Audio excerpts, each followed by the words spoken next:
Okay, may buntag sa tanan sa Luzon, Visayas, sa Mindanao. Okay, muhatag ta karon og special mga idol no. Para karon ni sa 2 PM. So gabi di ay no ang ato ang ning Lagubo gabi mga idol. So nagdoble gyud nag-triple gyud siya no. Nag-triple gyud. So wa ta gyud mag-expect nga mag-triple mga idol. So ang ning Lagubo gabi mga idol. So mao ni siya no.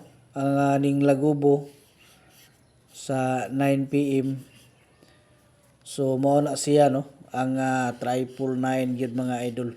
So mao ni siya ang ning Lagubo gabi. Okay, mao na siya no. So atong testingan ni karon pasig mo pattern ni no sa alas 2 karon.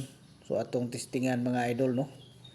So mag pares ta karon no ug sure na to nga pares karon is dirita sa 36 mga idol no. So muna siya to ang hilabtan karon mga idol.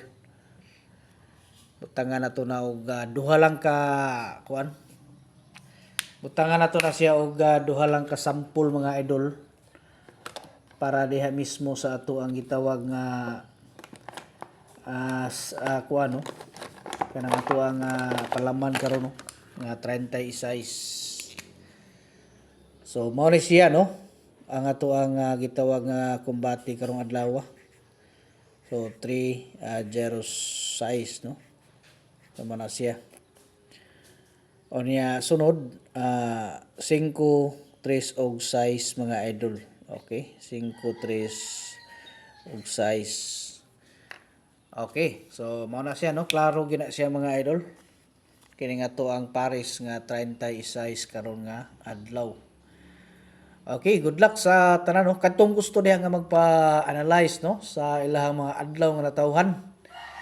Ibutang lang nyo diya sa ubos no. Kay atuwa na siyang tanaw niya, atuwa nang i-coding. Tag-isa ka number atong ihatag niya ikuha ninyo no. I-maintain ninyo na mga idol ang inyong mga coding. Good luck sa tanan.